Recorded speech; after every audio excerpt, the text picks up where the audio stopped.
Yeah. All right, you want me to get started, Craig? Okay.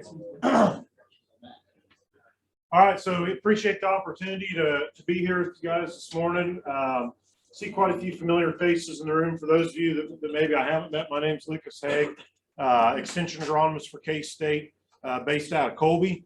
Ellsworth County is the eastern edge of my territory, so I've got my official territory is Ellsworth and everything north and west of Ellsworth County. And so, but filling in, we're short. We haven't had an agronomist, an extension agronomist at Garden City for a while, so helped fill in a bit in Southwest, and then also interim head out the Tribune station. So we keep busy. So this is part of a series of meetings we've had going on, and I need to change this title slide. It's this meeting is not just about corn, obviously, but we'll focus. My talk focus heavily on the nitrogen piece of this. When I say corn, we can substitute sorghum in there as well.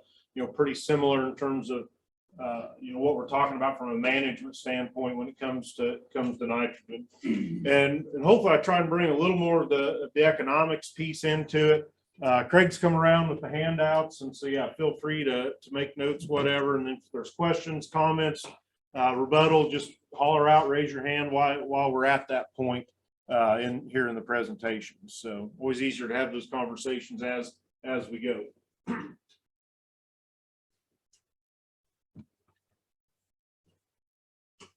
Okay, now we're good. All right.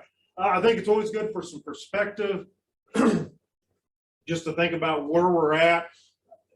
So there's a couple hopefully take-home messages today. One of them is we're really fixated right now on what these fertilizer prices have done, and that's appropriate. I mean, as we're working through the budgets and we see what's changing, it is concerning. But I also think it's worthwhile to keep things in perspective. Let's also not forget that we've had a fairly significant run up in grains as well. Okay, and so things might not be as out of whack when we think about things in terms of price ratio, okay, which is really the determining factor in terms of how we look at the economics of our inputs, okay. The inputs are going up, but the value of the product we're raising has went up some also. Granted, not as much, but I guess I submit that we're maybe not quite as out of whack as we're afraid we are. And so this gives us kind of a historical perspective at that. So what we're looking at on this first slide is, this data set goes back to about 1985, but how many pounds of corn does it take to buy a pound of P? How many pounds of corn does it take to buy a pound of N? Okay. And so certainly, we're starting to see, and this data is a little bit delayed. There's some more up-to-date stuff that's available out there. If you're on Twitter, there's a real interesting guy by the name of Josh Linville with FC Stone. I'm sure a lot of you guys follow him. He's got access to way better data than I do. This is coming off monthly Kansas NASS cash corn price received, and then some published data, monthly data on urea and DAP, FOB and Gulf. And so we're not, this isn't necessarily what you would pay here today, obviously, because we don't have basis in on the fertilizer and everything, but it's still a nice long-term way to compare the two. Now, certainly in the last month or two, as we've seen nitrogen prices rise up, we've seen this really start to move. What's interesting, especially on the phosphate side, and those of you that are in the input business probably certainly remember 2008. That was a year you didn't want to be on the wrong side of the trade with a building full of product, and so that certainly stands out. But really, we're basically about not quite to where we were here in late 08 from a nitrogen standpoint. So we are moving up, but it's not necessarily unprecedented per se. Here we are on the wheat side of things.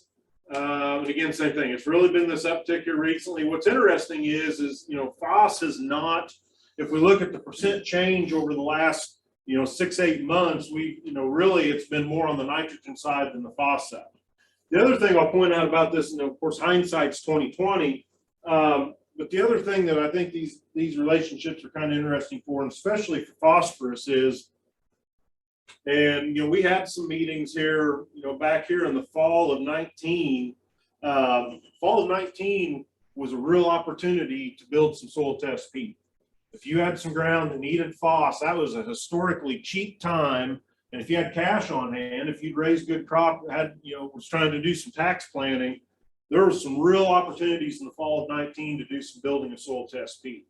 And when you look at this data from a long-term series standpoint, that kind of opens your eyes to some of those things. And hey, they're in, and I think there will be an opportunity like that again someday. But and the people that took advantage of that now have a lot more flexibility today. If you're sitting out there at the 20-25 part per million soil test P level, we have a lot more flexibility in where we can cut some dollars today than if we're out there, something that's a 10-12 part per million soil test level. So there's been some opportunities. Okay, so here's where we're at from a historical standpoint. Yeah, things certainly have moved higher.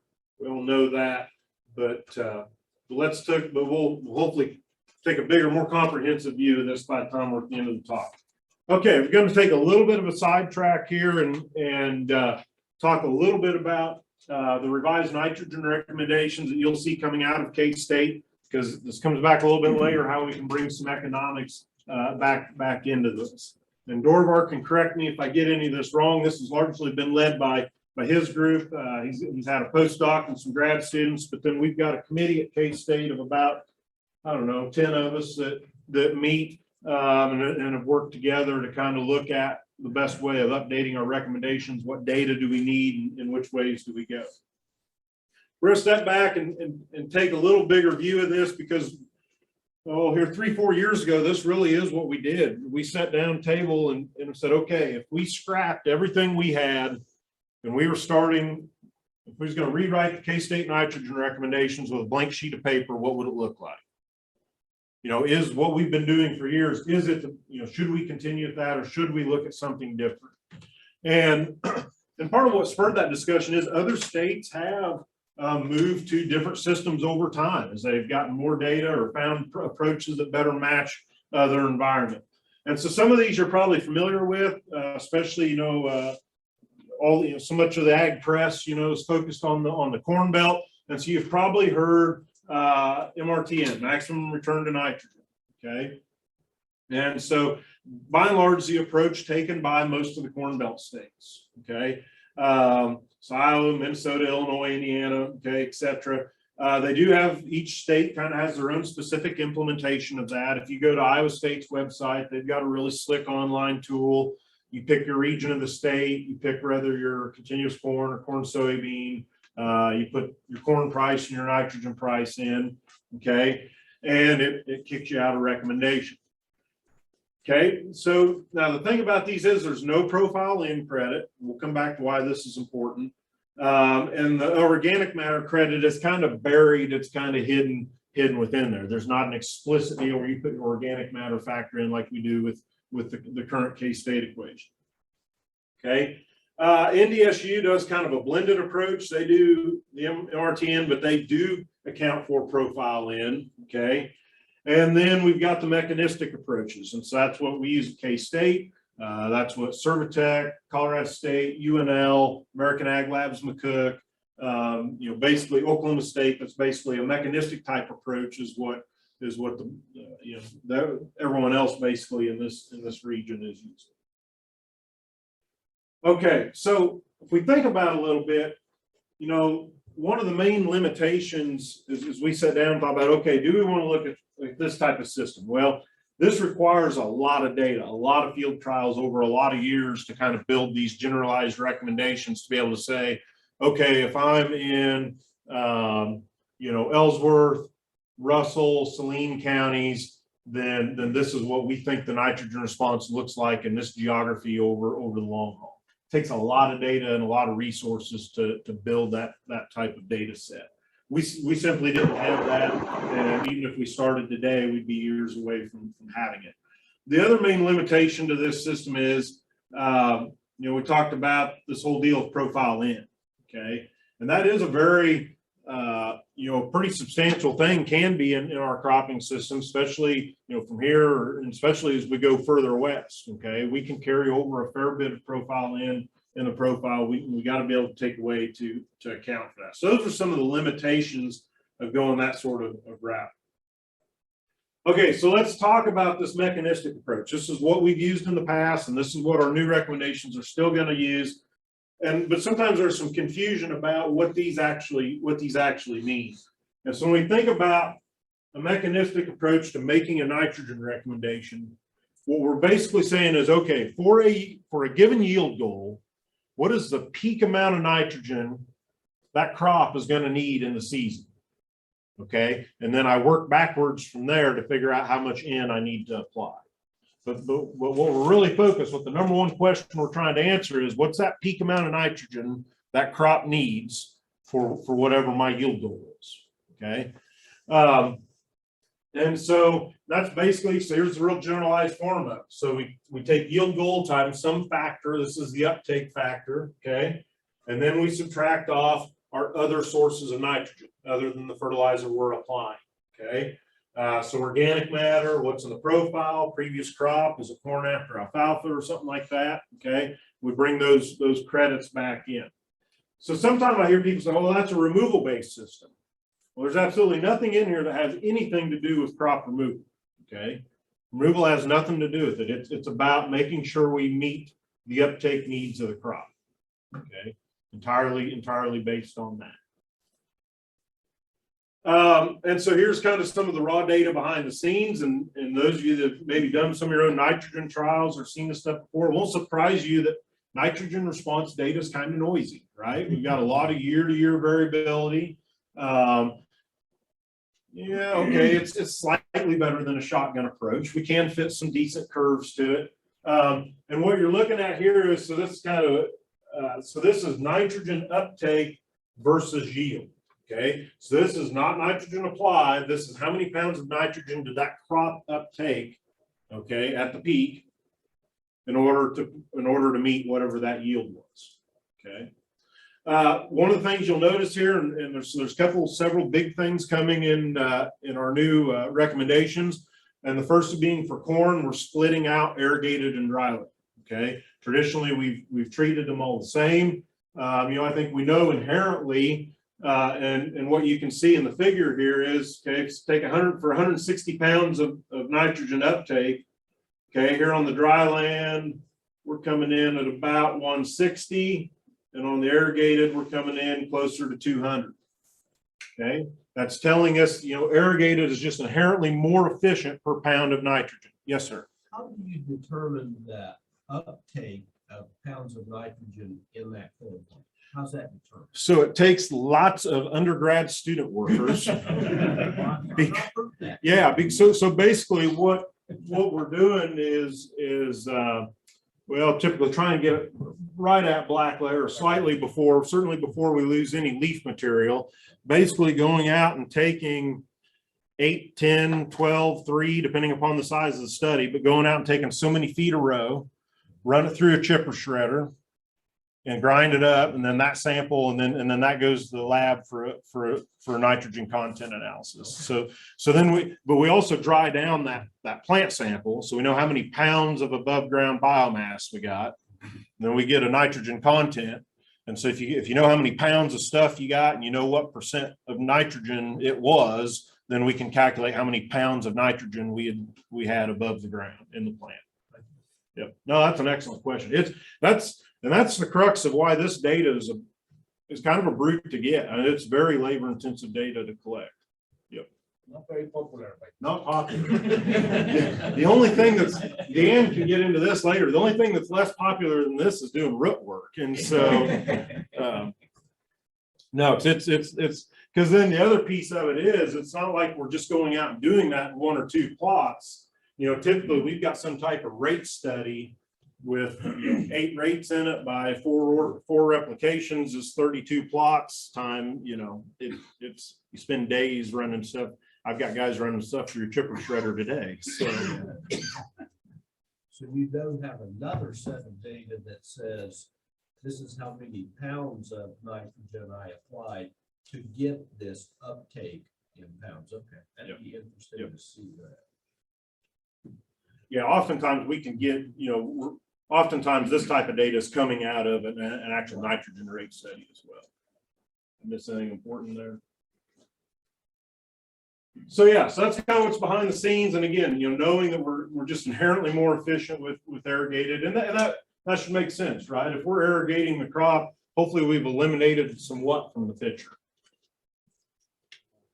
Stress, right? We've eliminated water stress. We've probably eliminated some heat stress, and so it's not surprising then the irrigated would be more efficient per pound of nitrogen applied.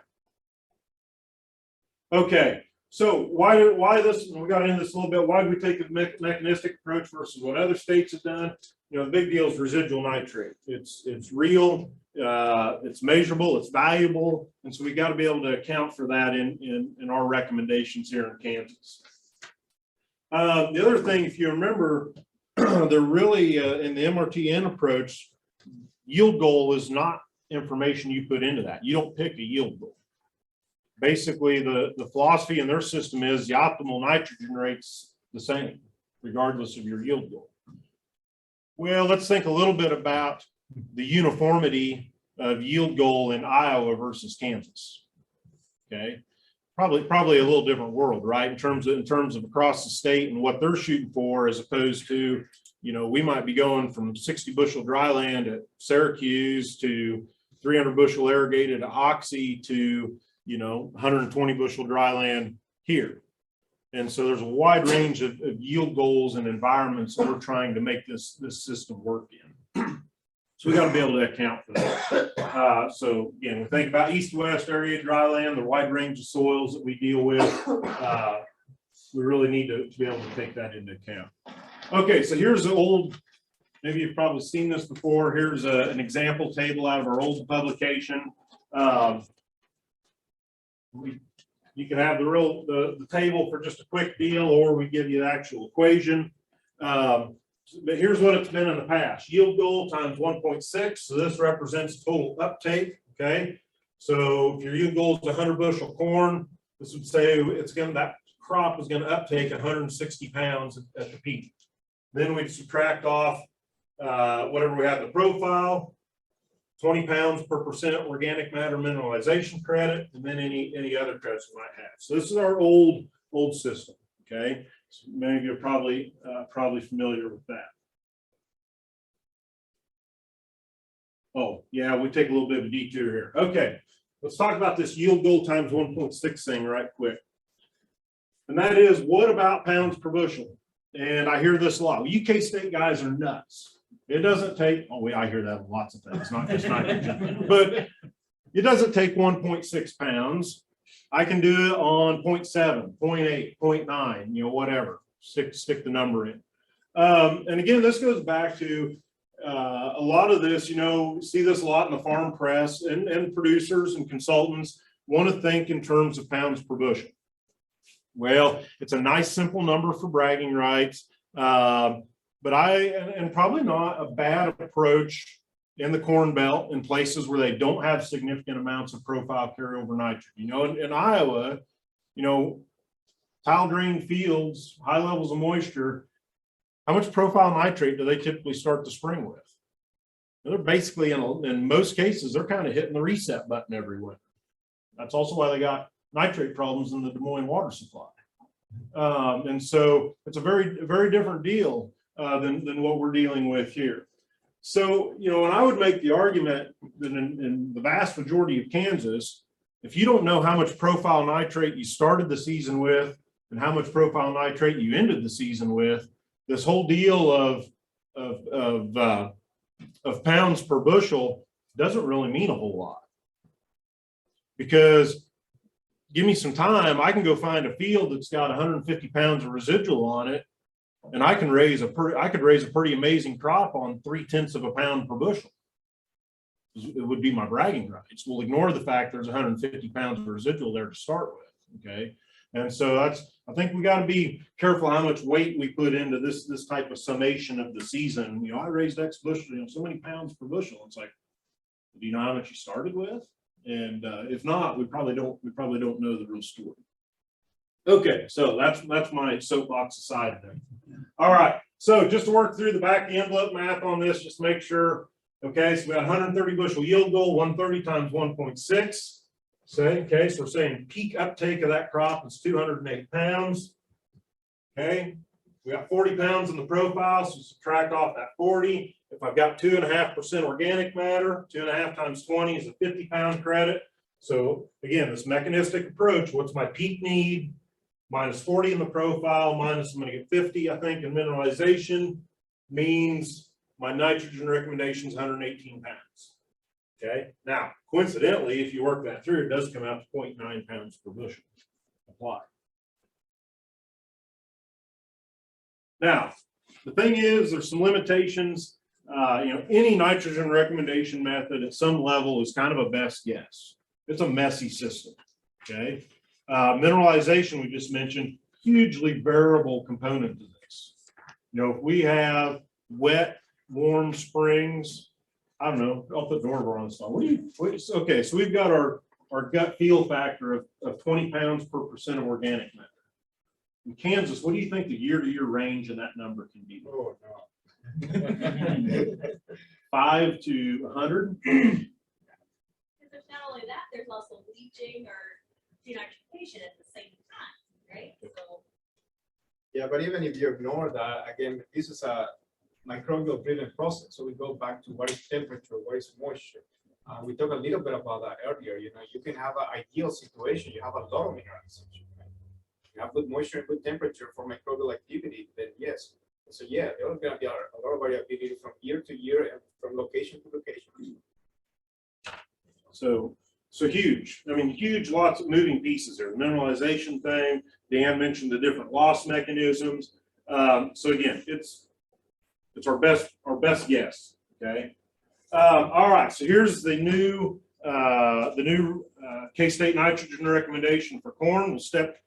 Don't be overwhelmed. We'll step through this. Okay. Here's the nice thing about some things I think we're really making a step forward on. So in our old system, buried in there was this assumption of roughly about a 55% fertilizer efficiency. Okay. In other words, about 55% of the nitrogen you applied would actually get taken up by the plant, because that brings in, that's also, okay, what are we losing? Potential loss through volatilization, through denitrification, through leaching, our different loss mechanisms there. What's left to actually get taken up by the plant? Well, we know we've got a wide range of ways nitrogen gets applied in this state, and a wide range of environments in terms of loss risk. Okay. So one of the features of the new recommendation is we bring that out explicitly and let you, the user, kind of pick where you should be from an efficiency standpoint. Okay. Again, the overall idea is to try and produce a recommendation that's more specific to your particular scenario. So we give a range here from about 55% on the low end is 0.55, so 55% efficiency on the low end. So an example of this would be like broadcast, fall urea surface broadcast. Okay, just in terms of loss potential versus the high end of that, 70%. This would be like injected at planting time, or split application. We're putting some on at planting and coming back with either side dress or fertigation. Okay, so that's kind of the range of efficiencies that user can pick from. Kind of a more typical pre-plant, maybe a spring, if you're screening on UAN, like in February or March ahead of the crop, maybe around that 65% mark. Okay. So again, we're pulling that out and actually letting people pick that based on their own situation. Okay, so that piece already mentioned, we're splitting it out between irrigated and non-irrigated. So this is the uptake term. So we're saying for irrigated, we need 0.84 pounds of N uptake per bushel of yield goal. On dry land, it's 0.88 pounds of N uptake per bushel of yield goal. So that's kind of so that goes into there. We've got the fertilizer efficiency. Okay, so that all factors into the uptake piece. So up here, that's either going to be 0.84 or 0.88, depending upon irrigated dry land. And the bottom piece here will be somewhere between 0.55 and 0.7, depending upon your efficiency. Then yield goal. Okay, here's the profile nitrate piece. we put in a soil efficiency factor. In other words, what percent of that nitrate do you expect the crop to recover? Okay. And so for coarse textured soils or in eastern Kansas, we're plugging that in at 70%. For fine textured soils, western Kansas, central Kansas, I would include this area into this as well. We're putting that at 100% on recovery of the profile nitrate. Okay. Soil organic matter hasn't changed. That's same as before. 20 pounds per percent of organic matter, and then same way with previous crop adjustments. I largely unchanged on those, right? So, What depth are you considering profile?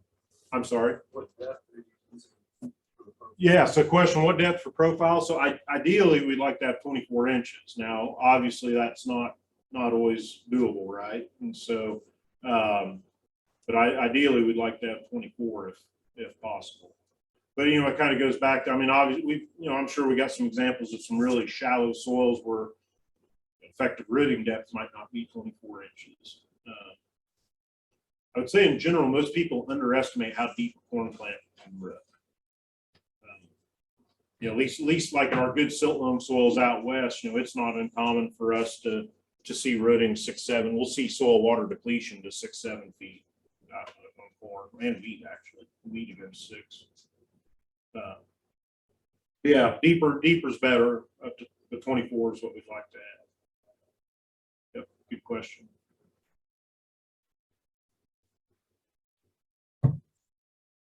Okay, questions, comments? Still not sure how good of a job I'm doing explaining this. Excel spreadsheet, you can plug that in. You want to talk about that for how you're gonna, what Yes. tools you have? Yes, we do have a Excel spreadsheet with the old system that will be updated with this one. And all of that is in the Soil Testing Lab website. So that's one option, but hopefully soon we'll also have a web option that you can use either. So Excel or web option. If you guys really want to dig into it, this should be enough, you know, sit down with Excel and shoot me an email. I've got one I can send you. One thing I'll point out that's just kind of interesting, think about our old system when, you know, all this is kind of buried behind the scenes. If you take the dryland coefficient in the low efficiency system, so 0.88 and a 55% fertilizer efficiency, that brings you around to 1.6 pounds per bushel, which is what our old across the board recommendation was based off of. So, and I think, and that's not surprising. We knew on our old system, you know, where we really would miss the mark would be in like high yield. Our recommendation for like 280 bushel irrigated corn was way out of whack, and we knew that we were way over recommending.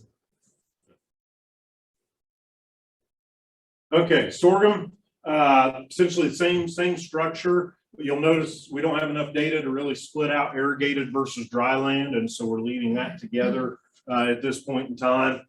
So, but basically same thing. Here's the internal efficiency factor, so our uptake, in other words, 1.2 pounds per bushel. Same deal, you can choose from a range of fertilizer efficiencies, recovery efficiencies, and then same thing on the profile end, you know, either 70 or 100% in terms of what we expect to recover out of that sample value. But basically same basic format though. Questions or comments? Okay, how's this compare? This is a dryland corn example. So here's pounds of N, the recommendation versus yield goal. You can see the old system, that's not showing up very well. So the KSU, the old recommendations, the blue circles, the KSU new recommendations, the orange boxes. You can see a little bit of a difference there. We've also got some comparisons from Servitech and American Ag Lab and UNL in there just for comparison. But there's a number of those in the handout you can look at. Irrigated, this is probably where we see some of the bigger differences at the higher yield goals. We used to be about the highest of anybody in terms of a recommendation. Now we're under our new system, we're basically middle of the road in terms of how we compare to Servitech or American Ag Labs or UNL. All right, before I switch gears into the economics, any questions about anything we talked about on the new, on the nitrogen recommendation piece? You know, I'd say in general, our goal is, and even part of how Dorvar mentioned the tools, even in terms of how we roll some of this out, we're talking about instead of a traditional paper publication, that's actually going to be more of an electronic and ebook type format that can be more easily updated. You know, traditionally these things have only gotten revisited once every 15. We start talking about it at about year 10, and it ends up being about year 15. They go through these major overhauls. And I think our idea going forward is more of a continual improvement deal. As new data comes in, basically try and make these adjustments more real time. Also got a set of trials going on around the state, looking at different methods of application to get more information as it relates to these efficiency factors, give a more comprehensive table of, okay, if I'm applying it this way, this time of year, in this part of the state, this is my efficiency factor. I think ultimately that's kind of our goal, is to get to that level of granularity to help you come up with a recommendation that's more appropriate for your specific situation. So stay tuned. Okay, let's talk about economics a little bit. And again, this is all based a lot of this using our new recommendation is kind of what I'm running behind the scenes to look at this. You know, the thing I'll point out is, you know, nitrogen pays year over year. Still, even with today's prices, there is not a crop input we use that offers the potential return on investment that nitrogen does. Okay, and so I'm just a little bit concerned that our knee-jerk reaction is to really pull back on the throttle. You know, when I talk to someone on the phone, they say, well, we're just going to cut our nitrogen 30% across the board. It's like, well, maybe we should stop and talk about this just a little bit. That might not be the right answer. Okay. And so, you know, if we look at net returns to nitrogen in terms of dollars per pound, okay, nitrogen applied, even when we get into areas that we know we're over applying. So the scenario here is a 235 bushel yield goal irrigated corn crop, 30 pounds in the profile. Okay, so here's what's that return to nitrogen look like. Here's 380 corn and 35-cent in versus $5 corn and 60-cent in. Okay, you know, even under these prices, you know, we have, even with 60-cent in, you know, still pretty significant returns to nitrogen. Even when we get into nitrogen application rates that we know are over applying, it's still a positive net return to nitrogen. It doesn't go negative. And so still the potential downside of being short relative to over application is pretty steep. Now, I'm not encouraging over application, but I think we got to be careful about pulling back too hard on the reins. Okay, let's think about how bad could it get. Okay, so these are two scenarios that ran. So here's 380 corn and 35-cent in, kind of more of our long-term average numbers. What about $2 corn and 55-cent in? Or from a price ratio standpoint, this would actually be the same as $5 corn and $1.37 in, $1.38 in. That'd be pretty ugly, right? That's high dollar. I don't know if you guys softened it all here. Are we still talking $1 a pound, or we come off a little bit over $1 a pound? Okay, $1.10, $1.08, somewhere in there. Okay, so you know, so we think about this really ugly example here of $1.38. Again, even if we go on a 235 bushel yield goal, even for applying 300 pounds of N, which we know is an extreme over application, the net return to nitrogen has still not went negative yet. Okay, and so I think it's just good to kind of have some context in that. Okay, so here Dorvar touched on this earlier. If we think about just kind of a generalized response curve to nitrogen, okay, and if we think about, and this is the data set, some of Dorvar's data that went into the recommendation. If you calculate the agronomic optimum on this, it's at 234 pounds per acre in applied. Okay, agronomic optimum. If we think, if we plug in and look at the price ratio of our long-term averages, if we stick in 350 corn, 33-cent in, that pulls us back. Our economic optimum actually works out to about 209 pounds. So basically about a 10% reduction off the agronomic optimum. Okay, What if I plug in today's prices or even an extreme? Okay. How much further down is that going to back our economic optimum? Don't look at the sheet. Don't cheat. That's only probably getting the slides out ahead of time. I'm asking them the question. They know the answer better than I do. I'm relying on my memory. They've got it right in front of them. How much is that going to back us down with today's prices? Take another 5% off, 20% off. How much more do we back our rate down? 30%? Well, $5 corn and $1 nitrogen, it backs you down to 186 pounds per acre. So basically about another 10%. Okay. So if we think about the scale of those adjustments we might consider making in response to prices, doing things like 25%, 30%, those are probably pretty extreme reactions. Okay. You know, if we assume that we've been good managers over the long haul, and what we've been doing has been the economic optimum, you know, then we're basically talking about roughly a 10% reduction, you know, might be appropriate for the current economics versus the long-term average. Okay. Does that make sense? Is that believable? Just, you know, you think about it, you look at that response curve, it gets pretty flat up here. Okay. So, you know, it takes some pretty wide swings in price ratio to really force us back down that curve very far. So maybe, you know, maybe around, someone would ask me just, you know, just off the cuff, I'd say, you know, based on current prices, if you think you've been around the economic optimum over the long haul, maybe a 10%, you know, a 10% reduction might be in the ballpark of what a person would consider. Now,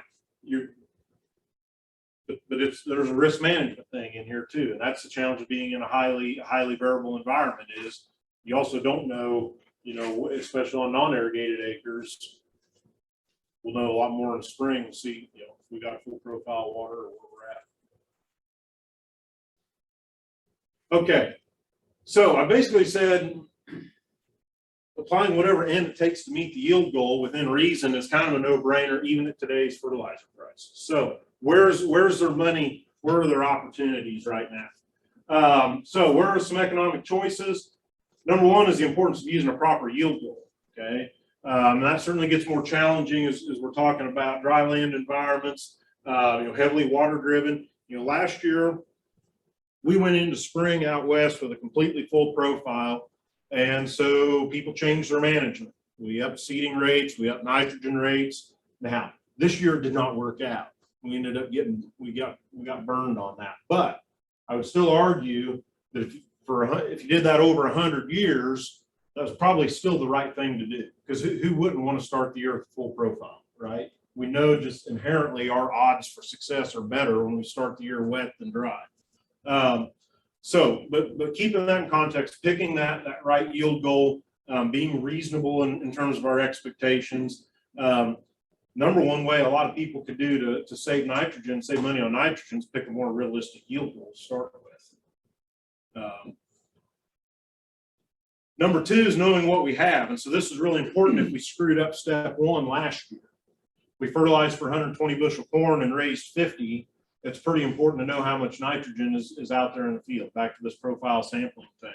And then the third thing, and this comes back to, you know, when we pulled out the different efficiency factors, that actually lets us try and look at, okay, what's the economics of doing fall broadcast spread urea versus culture injected at planting time. Okay, and we can actually start to look at some of those trade-offs. And actually, what's been interesting to me is the more I've dug into that, the more I'm convinced is that's where the real money is on the table for a lot of people, is what can we do to improve fertilizer efficiency. Okay, I think there's by far more money there than there is haggling over whether we put on 90 pounds or 100 pounds. Okay, you're all familiar with 4R principles, right? Source, rate, time, place, and that all plays into this, obviously. All right, let's talk a little bit about the value of knowing soil nitrate. Here's an example using our nitrogen recommendation. So what if I've got 25 pounds of profile in versus 75 pounds? This is an irrigated example. 235 yield goal, 5 1/4 corn, 97 cent in. We're going to do a standard pre-plant in application, so 65% soil efficiency. fertilizer recovery efficiency, 100% soil efficiency. If we think about these two scenarios, if I've got 75 pounds in the profile, that's going to be a recommendation of 140 pounds. It's going to cost me 136 bucks an acre. If I've got 25 pounds in the profile, that's going to work out to an NREC of 220 pounds for a spend of $213 an acre. Now, what's interesting is, okay, if we look at that difference there, $77 difference, $78 difference in cost for 50 pounds difference in profile in, that's telling me that profile in that's in the ground is worth $1.55 a pound. And we just said on the market, we're at $1.08. How could my profile in be worth $1.55 a pound when the stuff I'm putting on is only worth $1? What's this nitrogen that's already in the ground? What's different about it? Already bought it, okay?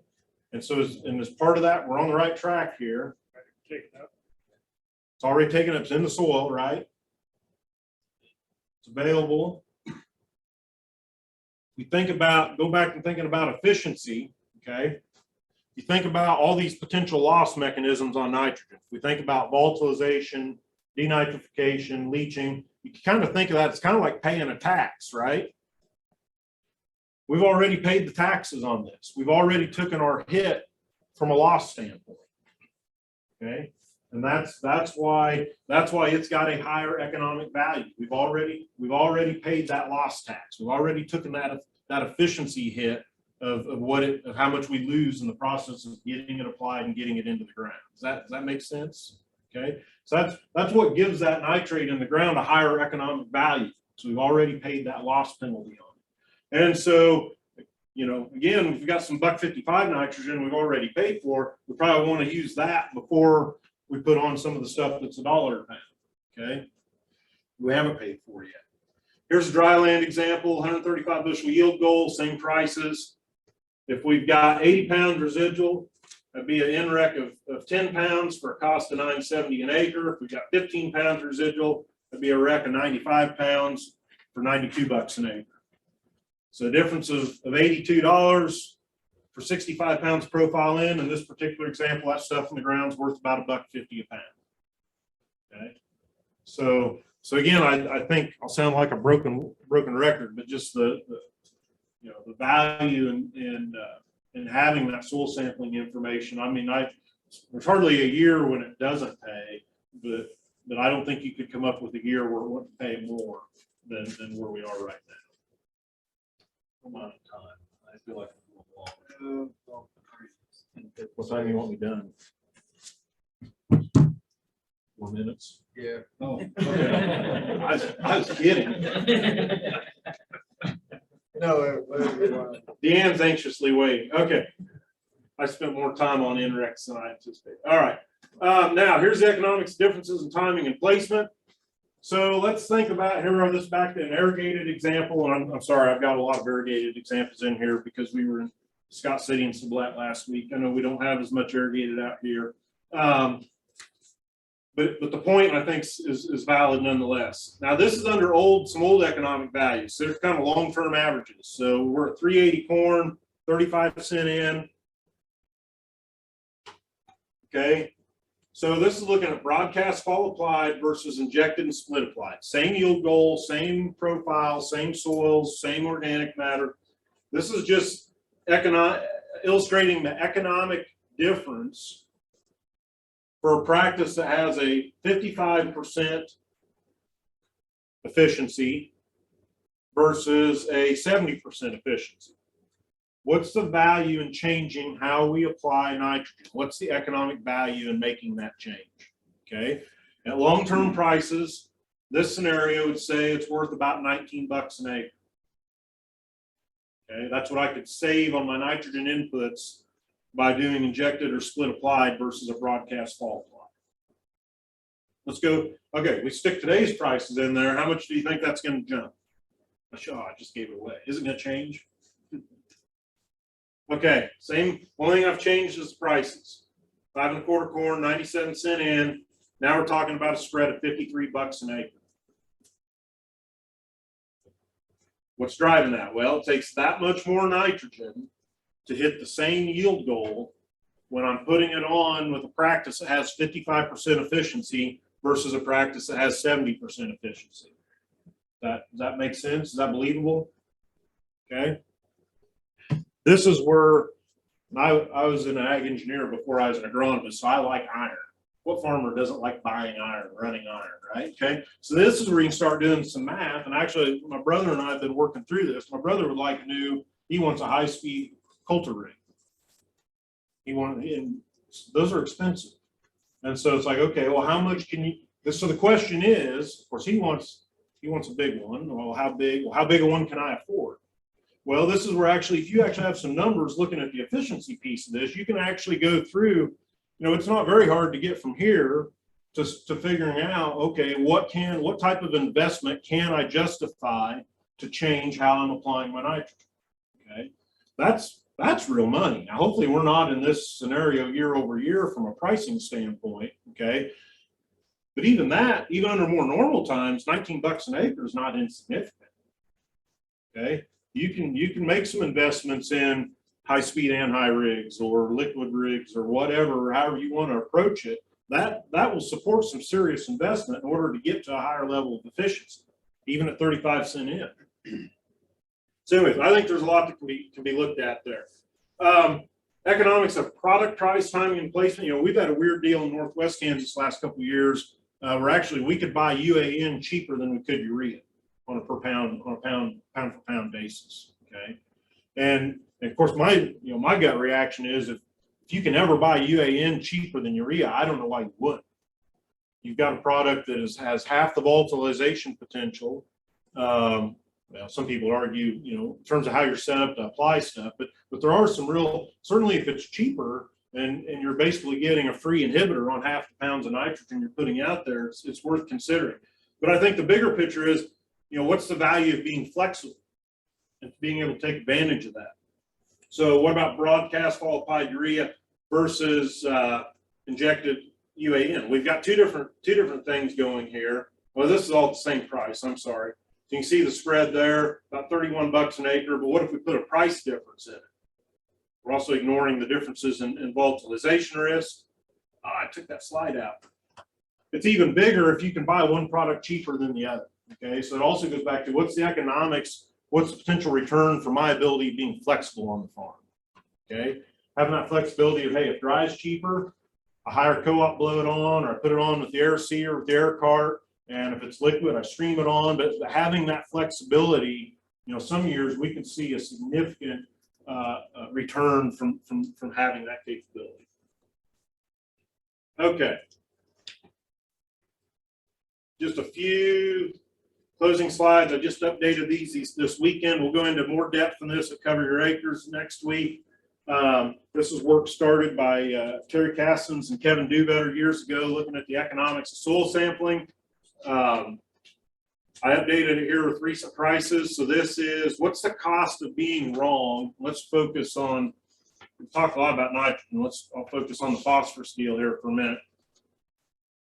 What's the cost of guessing what's out there versus what if I know what's really out there? Okay, this is a Western Kansas wheat corn fallow example. My assumptions are I've got 40 pounds of profile in, 1.6 organic matter. If I know nothing, if I don't soil sample, I'm going to guess that my soil test P is 16 part per million. Okay. This is a 5 1/4 corn, 746 wheat, $1 in, 65 cent phos. Yield goals are 90, long-term yield goals are 95 on corn, 60 on wheat. Okay, here is how much potential profit do I give up by being wrong? So I'm guessing the field is 16 part per million. Okay, what we're looking at down here is what if, there's the different scenarios of what is actually out there. Okay, if I guess it's 16 and the field is 16, hey, I guessed right. I didn't leave any money on the table. I'm not that good of a guesser. I know that. Okay. Now, if I guess it's 16 and it's really 11, here we're talking about giving up $3 to $4 per acre per crop per year. What's driving this? What's this reduction in profit coming from? I think it's 16 part per million and it's really 11. Too low. I under applied FOS. My FOS recommendation was low. I gave up yield. I gave up revenue. Okay. Gets really bad down here. If I think it's 16, it's really 6. Now we're talking about 14, 16 bucks an acre. Okay. Go the other direction. If I think it's 16, that's really 26. I'm giving up $6 an acre. What's driving this? Expense, over application. I put FOS out there I didn't need. Now we can argue that that's probably not really fully a loss, right? We're building soil test P, but it was a cash outlay I didn't need this year, and I bought some pretty expensive fertilizer I didn't need. Okay. So, you know, we look at this at the field level. The other interesting thing is this also works to evaluate economics for site-specific management, for, you know, say a grid sampling approach. Okay. I might have a field that averages 16 part per million, but do I have some areas in that field? Oops. But do I have some areas in that field that are averaging 6? Okay. So maybe not the whole field's losing me 14, 15 bucks an acre, but if my field composite is 16 part per million and that's how I'm managing my FOS, but I've got some acres out there that are 6, on those acres, I am giving up 14, 15 bucks an acre. Okay. So we've used these relationships to do some case studies and look at economics of either zone, grid, or some sort of more intensive type management. These things become additive. You know, here's some different scenarios of being wrong on both nitrogen and FOS. You know, in the extreme cases, you know, this can turn into some pretty serious money. And so, but again, it really just sampling pays. Number of cores per sample. So these idealized returns are only for feeding good data into the process. I'm sure many of you have seen me give this slide. Well, this might be my favorite slide of all time. But it's important to recognize if you take a sample, you throw it in the bag, you send it to Dorivar or wherever you send samples to, the lab doesn't know how many cores went into that sample. Okay. And so you get a lab report back from Dorivar and it says, hey, soil test P is 19 part per million. Now, what the lab's not able to give you is a confidence interval around that because we don't know how many cores you put in the bag. Okay. If there's 5 cores in the bag, it's really 19 plus or minus 5 part per million. Okay. And so that means it could be, well, actually probably closer to about 6 part per million, 19 plus or minus 6. So that could mean it's 25 part per million, which really means you don't have to put on any FOS if you don't want to. And it could also mean that it's 19 minus 6, 13 part per million, which means you better be thinking about band applying something. Okay. So a wide range just based on the noise in that data. What we're trying to overcome is small scale variability.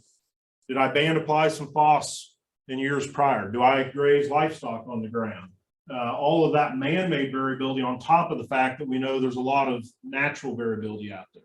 So the only way we overcome that is more cores, okay, to better capture. And this relationship holds true. It doesn't matter whether this sample you send in, it doesn't matter if it's a quarter section composite or a 1 acre grid. This relationship's the same regardless because it's the small scale variability we're trying to overcome. Okay. And so the only way we get that is by more cores. You know, that sweet spot statistically, if you look at where that starts to flatten out, we're down here in this 15 to 20 cores. We've done some economics on that because let's think about the economics of soil sampling. You're paying the same lab fee for that bag, or whether it's got 5 cores in the bag or 16 cores in the bag. Lab fee's the same. Cost of getting a person in a 4-wheeler to the field is the same. Okay. What we're really talking about is the marginal cost of somebody's time to pull 5 more cores, 6 more cores. So we've done some stopwatch trials. We visited with consultants, said, okay, what's the value of this guy's time? How long does it take? And interestingly, the economics of this deal, what we're looking at here is of those idealized returns I showed you earlier from soil sampling, how much potential profit we were leaving on the table. That's assuming we had perfect information. Okay, well, we're never going to have perfect information. But this is how much of that you give up by feeding low quality information into the process. So that idealized return of that 14 bucks an acre or whatever I showed earlier, if you base your decisions off of 5 core samples, you're giving up somewhere between $1.60 and $2 of that potential return. Okay. we make it up with 10 core samples, we're giving up about 75, 80 cents of it. Really, where it starts to flatten out, and again, the economics of this would tell us that that sweet spot where we capture most of the economic benefit, that trade-off between accuracy and cost is somewhere in this 15, 16 cores. Okay, is where that optimum is. Because here, it pays somebody's time to pull 5 more cores here. It pays somebody's time to pull 5 more cores here. That's enough money to make it up. Okay, and we don't got time to go through that. We'll do that at Cover Your Acres. It's Deanne's turn to woo you on soil carbon. So questions, comments, rebuttal, concerns as we're switching presenters here. A little concerned. I got a darn good K-State Ag Econ grad right here in the front row, and I was really afraid